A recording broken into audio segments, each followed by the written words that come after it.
ভাই আপনি এনো কে রে, কি হইছে? আবির ভাই দিয়ে আপনার কাছে কাটল চুরি করে নিছে গা। কোন আইসা দেখি।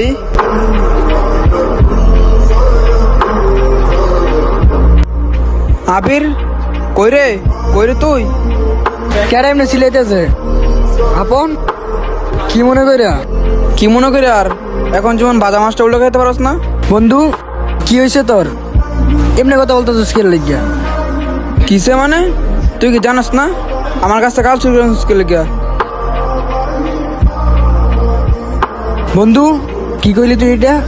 তোর কাছ থেকে স্বাভাবিক আমি একটা কাটল আনতেই পারি, তাই বলে আলা চুরি করে আনছি?